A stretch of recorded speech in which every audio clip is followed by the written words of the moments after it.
Hello guys, welcome है आपका all in one education channel में। आज मैं आपके लिए कवि परिचय लेकर आई हूँ जयशंकर प्रसाद जी का। चलिए देखते हैं। रचना है कामायनी, जो कि कामायनी इनका एक क्या है, महाकाव्य। अगर आप एग्जाम में कामायनी और ब्रैकेट में महाकाव्य लिखते हैं तो ये और अच्छा लगता है। आंसू, लहर, झरना और कई सारी रचनाएं आप वो भी ले सकते हैं।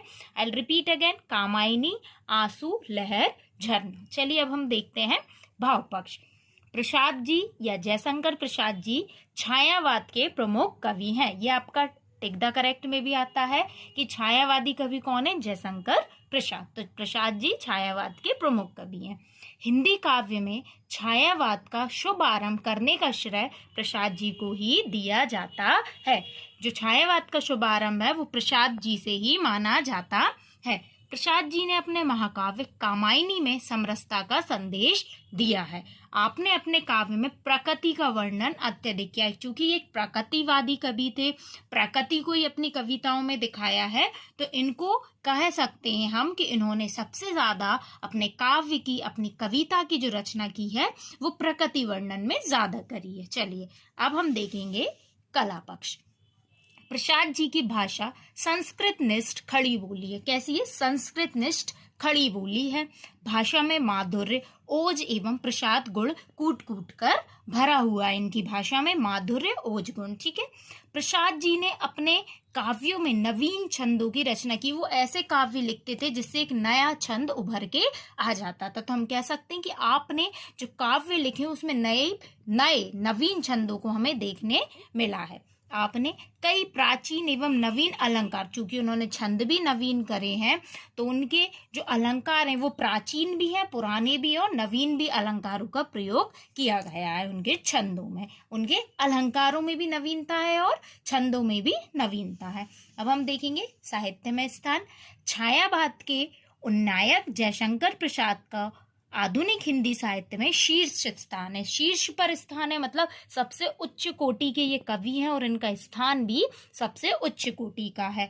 एक कवि, नाटककार, उपन्यासकार तथा कहानीकार के रूप में आप सदैव स्मरण किए जाते रहेंगे। वे एक कवि भी थे, एक नाटककार भी रहे, एक उपन्यासकार भी थे और एक कहानीकार भी वह रहे। सभी प्रकार के गुण आप में देखे जा सकते थे। Thank you for watching guys. अगर आपको किसी और कवि परिचय या लेखक परिचय की वीडियो चाहिए तो आप मुझे कमेंट करिए।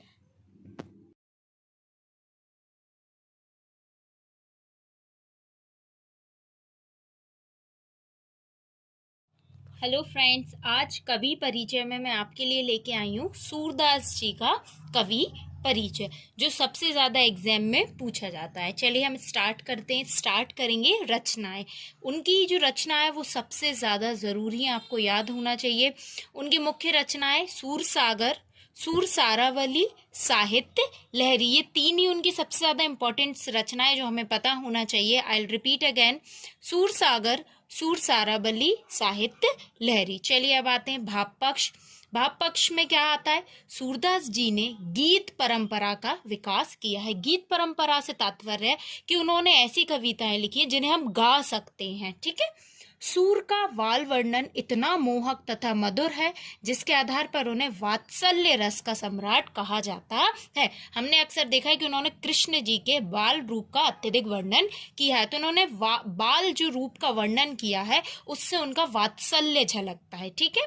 तो उन्हें वात्सल्य का सम्राट कहा जाता है। सूरदास जी का श्रृंगार वर्णन उत्कृष्ट कोटि का। उन्होंने अत्यधिक सुंदर श्रृंगार जो है उसका वर्णन अपनी कविताओं में किया है। आपकी भक्ति सखा भाव की। उन्होंने जो अपनी भक्ति अपने भगवान के प्रति दिखाई है वह एक मित्र भाव की, सखा भाव की है, ठीक है। अब हम आते हैं कला पक्ष पर। सूरदास जी ने सदैव ब्रज भाषा का प्रयोग किया है। कौन सी भाषा का प्रयोग किया है? ब्रज भाषा का प्रयोग किया है। आपकी भाषा सरल एवं सहज है। बिल्कुल सरल और साधारण भाषा है जो हम आसानी से पढ़ सकते हैं, समझ सकते हैं। तथा आपने संस्कृत के शब्दों का भी प्रयोग किया है। अब जो संस्कृत के शब्द है उन्होंने ऐसा प्रयोग किया है कि एक साधारण व्यक्ति भी पढ़ के उसे समझ सकता है। आपने अरबी, फारसी, गुजराती व खड़ी बोली के शब्दों का भी प्रयोग किया है। इनकी कविताओं में इन भाषाओं के शब्द भी आप देख सकते हैं। आपने प्रमुख रूप से मुक्तक शैली का प्रयोग किया। इनकी जो शैली थी वो कौन सी थी? मुक्तक शैली थी। चलिए अब आते हैं साहित्य में स्थान। सूरदास गीत काव्य के अमर गायक हैं। गीत काव्य से तात्पर्य मैंने आपको पहले ही बताया, उन्होंने उनकी कविताएं ऐसी लिखी हैं जिन्हें हम गा सकते हैं, तो उसी के जनक हम इन्हें कह सकते हैं। आप हिंदी साहित्य के महान कवि हैं। ये बिल्कुल सही है कि आप हिंदी साहित्य के एक महान कवि हैं। हिंदी साहित्य आपका सदैव ऋणी रहेगा, अर्थात हिंदी साहित्य आपको सदैव याद रखेगा। धन्यवाद।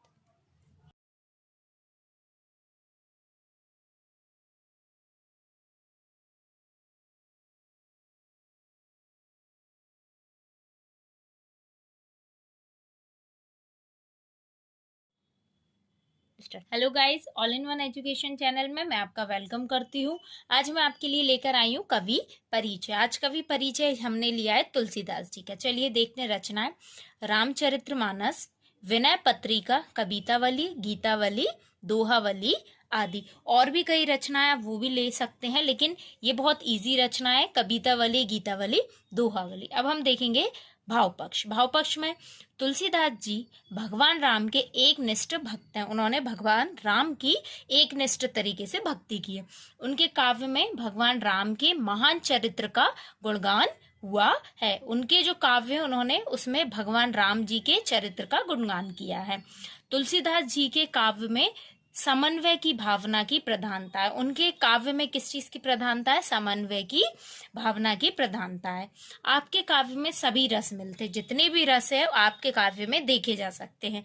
आपके काव्य का प्रमुख रस है शांत। इन्होंने शांत रस में अपनी ज्यादा कविताएं लिखी हैं। चलिए अब हम देखते हैं कला पक्ष।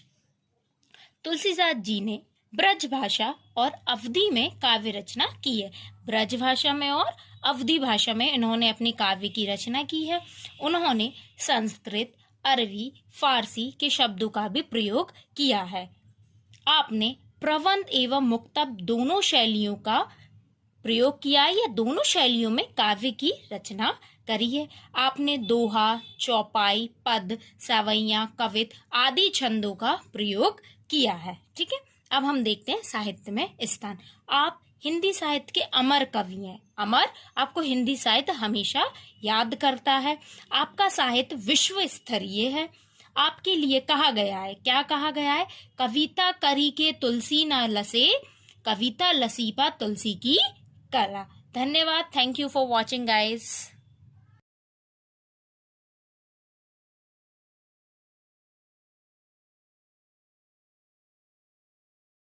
Welcome back guys. आज मैं आपके लिए लेकर आई हूँ जीवन परिचय। जीवन परिचय हमने लिया है सूर्यकांत त्रिपाठी निराला। क्लास 10th में पूछे जाने वाला ये बहुत इंपॉर्टेंट परिचय है जो हर बार एग्जाम में आता है। तो देखिए बेटा, स्टार्टिंग हमें कहाँ से करनी है? रचनाएं। रचनाएं सूर्यकांत त्रिपाठी निराला की हैं अनामिका, कुकुरमुत्ता, गीत गूंज, बेला और कई सारी जो आपको पता है, कुछ और अलग हैं तो आप वो भी लिख सकते हैं। 2 रचनाएं आपको कंपलसरी रहता है, वो लिखना ही रहता है। फिर आता है सूर्यकांत त्रिपाठी निराला का भाव पक्ष। भाव पक्ष हम पढ़ेंगे। छायावाद के उन्नायक कवि होने के कारण निराला के काव्य में प्रेम और सौंदर्य के मोहक चित्र मिलते हैं। जैसा कि आपको पता है ये प्रकृति से बहुत करीब रहे हैं, तो इनकी जो कविता है उसमें प्रेम अत्यधिक देखने मिलता है। निराला जी ने अपनी कविताओं में प्रकृति के सजीव चित्र अंकित किए हैं। इनकी कविता पढ़ के ऐसा लगता है कि मानो हम जो प्रकृति में है वो खुद उनकी कविता में देख सकते हैं। इनका दृष्टिकोण क्या रहा है? प्रगतिवादी। इन्होंने जो दृष्टिकोण है इनका वो प्रगतिवादी रहा है। अब इनका आता है काव्य पक्ष। काव्य पक्ष में बेटा इन्होंने जो अलंकार, छंद, भाषा जो प्रयोग करी है उसका वर्णन हम करते हैं। ये बच्चों को कंफ्यूजन रहता है कि भाव पक्ष में क्या लिखें और कला पक्ष में क्या लिखें। तो कला पक्ष में आता है छंद हुआ, भाषा हुआ, अलंकार जो उन्होंने उपयोग किया है। निराला जी की भाषा भावों के अनुरूप बदलती जाती है। जैसे भाव आते हैं वैसे उनकी भाषा वो बदल लेते हैं। निराला जी ने छंदों के क्षेत्र में नए नए प्रयोग किए, मतलब इन्होंने कई नए नए छंदों का प्रयोग प्रयोग किया है। आपने तुकांत व आतुकांत दोनों प्रकार के छंद लिखे हैं। ये छंद होते हैं जो है तुकांत और आतुकांत, इन्होंने दोनों छंदों का प्रयोग किया है। आपके काव्य में उपमा, उत्प्रेक्षा, रूपक, मानवीकरण, अलंकारों का प्रयोग अधिक किया है। इन्होंने अपने जो कविताएं लिखी हैं, जो काव्य लिखे, उसमें उन्होंने इन छंदों का प्रयोग अधिक किया है। अब आता है साहित्य में स्थान। साहित्य में स्थान मतलब हिंदी जो था, हिंदी का जो साहित्य था उसमें इनका जो स्थान है वो कैसा है, हम वो बताते हैं। आधुनिक कवियों में महाप्राण निराला जी का उत्कृष्ट स्थान है, मतलब अत्यधिक अत्यधिक प्रिय या अत्यधिक कहें बहुत प्रिय कवि थे, तो इनका जो स्थान है वो भी बहुत मूल्यवान था। वे मुक्तक के जनक थे। जो मुक्तक काव्य होता है उसके जनक माने जाते हैं।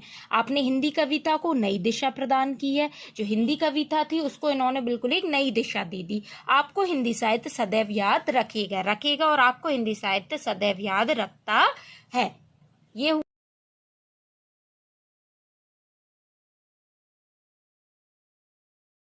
Hello guys, welcome back. All in one education channel में मैं आपका स्वागत करती हूँ। आज हम लेखक परिचय में लेकर आए मन्नू भंडारी जी का लेखक परिचय। चलिए हम देखते हैं। लेखक परिचय में हम बात करते हैं रचनाएं की, भाषा शैली की और साहित्य में स्थान की, जबकि कवि परिचय में हम भाव पक्ष और कला पक्ष लिखते हैं। चलिए देखते हैं हम रचनाएं। मैं हार चुकी, यही सच है, आपका बंटी, महाभोज, एक कहानी यह भी, आदि। और भी कई रचनाएं, अगर आपको वो सरल लगती हैं तो आप वो लिखिए। बाकी ये सबसे सरल रचनाएं मैंने आपके लिए लिखी हैं।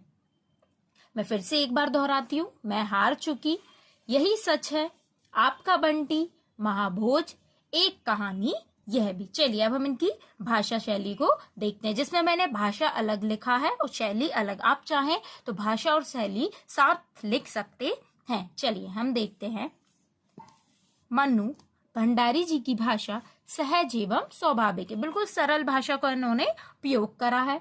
इनकी भाषा में तद्भव तथा तत्सम दोनों प्रकार के शब्द हमें देखने को मिलते हैं। दोनों प्रकार के जो शब्द हैं आपकी लेखनी में आए हैं। आवश्यकता के अनुसार विदेशी व देशज शब्दों का भी आपने अपनाया है। जो विदेशी शब्द हैं और जो देशज देश वाले शब्द हैं वो भी आपने अपनाए हैं। मुहावरे तथा लोकोक्तियों के सहज प्रयोग इनके साहित्य में मिलते हैं। मुहावरे और लोकोक्तियों के जो सहज प्रयोग हैं वो भी आपके साहित्य में हमें देखने को मिलते हैं। तो आपने ये देखा कि भाषा में हमने उनकी भाषा के बारे में वर्णन किया है कि उन्होंने क्या लोकोक्तियां प्रयोग करी हैं, उनकी भाषा के शब्द कैसे थे, उन्होंने किस प्रकार के शब्दों का प्रयोग किया है। अब हम देखते हैं शैली। आपने अपने नाटकों, आत्मकथाओं, उपन्यासों एवं बाल साहित्यों में भावात्मक, वर्णनात्मक, संस्मरणात्मक, संवाद एवं व्यंग्यात्मक शैली का प्रयोग किया है। मैं आपसे पुनः बोल रही हूँ, आप भाषा शैली अलग ना लिख के एक साथ भी लिख सकते हैं, लेकिन ऐसा लिखना बहुत ज्यादा अट्रैक्टिव होता है और बहुत सुंदर दिखता है। तो आपने इन शैलियों का प्रयोग अपने नाटक, आत्मकथाओं और उपन्यास को लिखने में किया है। चलिए अब हम देखते हैं साहित्य में स्थान। लोकप्रिय कथाकार मन्नू भंडारी का आधुनिक कथा साहित्य में विशिष्ट स्थान है। इनका अत्यधिक स्थान है। श्रेष्ठ साहित्यिक देन के लिए आप सदैव आदर की दृष्टि से देखी जाएंगी। आपको हमेशा आदर की दृष्टि से हिंदी साहित्य देखेगा और आपको सदैव याद रखेगा। अगर आपको और भी किसी का परिचय चाहिए, लेखक का या कवि परिचय, तो आप मुझे कमेंट करिए। Thank you for watching.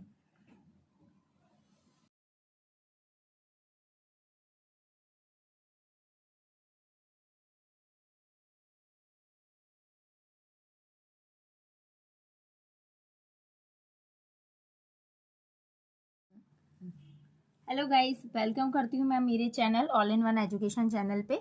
आज मैं आपके लिए लेकर आई हूँ नागार्जुन जी का जीवन परिचय, जिसमें हम देखेंगे रचनाएं, भाव पक्ष, कला पक्ष और साहित्य में स्थान। चलिए रचनाएं देखते हैं। सबसे पहले नागार्जुन जी की रचनाएं युगधारा, सतरंगे पंखों वाली, खून और शोले, तुमने कहा था, आदि। और भी कई रचनाएं, अगर आपको वो सरल लगती हैं तो आप वो लिखिए। बाकी जो मैंने ली है वो सबसे ज्यादा इजी है। आपको एग्जाम में कम से कम 2 रचनाएं लिखना रहती हैं, तो मैंने 4 ली हैं। आपको जो 2 सही लगे आप वो लिखें और याद कर लें। मैं फिर से रिपीट करती हूँ। युगधारा, सतरंगे पंखों वाली, खून और शोले तुमने कहा था। चलिए अब हम देखते हैं भाव पक्ष। नागार्जुन जी की शोषितों के प्रति सहानुभूति रही है। जो लोग शोषित थे उनको इन्होंने सबसे ज्यादा जाना है, पहचाना है और अपनी कविताओं में उन्हीं को ज्यादा उभर के दिया है या लिखा है, उनको ज्यादा उभरा इन्होंने अपनी कविताओं में। उन्होंने हर स्तर पर शोषण का विरोध तीखे शब्दों में किया है। मतलब जो शोषण था उसका विरोध जो करा, उसके लिए इन्होंने तीखे, जो एकदम कठिन शब्द होते हैं, जो एकदम चिवने वाले होते हैं, तीखे शब्दों का प्रयोग किया। नागार्जुन जी ने प्रकृति का वर्णन अत्यधिक मनोरम रूप में किया है। अब ये प्रकृति कवि भी थे तो इन्होंने प्रकृति का वर्णन भी बहुत अच्छे तरीके से किया है। लेकिन ये गरीबों, दलितों के प्रति ज्यादा सद्भावना रखते थे। आपने गरीब, दलित तथा निर्धन जीवन को उन्होंने निकट से देखा, क्योंकि उन लोगों के जीवन को इन्होंने बहुत पास से देखा, तो ये ज्यादा से ज्यादा अपनी कविता में उनको उभेरने की कोशिश करते थे। चलिए कला पक्ष। मतलब आपने बोलचाल की खड़ी बोली में काव्य रचना की है। बोलचाल की जो भाषा थी वही आपने उपयोग करी। सरलता, सुबोधता और स्पष्टता आपकी भाषा की मूल विशेषता है। सरल है, सुबोध है, स्पष्ट रूप से आप उनकी भाषा को समझ सकते हैं। आपने छंदबद्ध तथा छंद मुक्त दो प्रकार के काव्य की रचना की है। उनके कुछ काव्य छंद में है, कुछ काव्य छंद से मुक्त है। आपने अपने काव्य में अलंकारों का सहज स्वाभाविक प्रयोग किया है। आपकी कविताओं में हमें अलंकार भी देखने को मिलते हैं। साहित्य में स्थान, बिना किसी भय यानी डर, संकोच से अपनी बात को दमदारी से रखने वाले नागार्जुन जी का आधुनिक हिंदी कवियों में अत्यधिक महत्वपूर्ण स्थान है। ये अपनी बात सटीक रूप से बिल्कुल बिना डर के लोगों के समक्ष रखते थे, इसलिए हिंदी साहित्य में इनका प्रमुख स्थान है। इसलिए इन्हें हिंदी साहित्य हमेशा स्मरण रखेगा, याद रखेगा, या ये हिंदी साहित्य के कुलभूषण, आप ऐसी लाइनें लिख सकते हैं, कुलभूषण के नाम से जाने जाएंगे। और अगर आपको किसी और कवि का परिचय चाहिए, लेखक का, तो आप मुझे कमेंट करिए, मैं बिल्कुल आपको वो परिचय ला कर दूंगी। Thank you for watching. Like and subscribe my channel.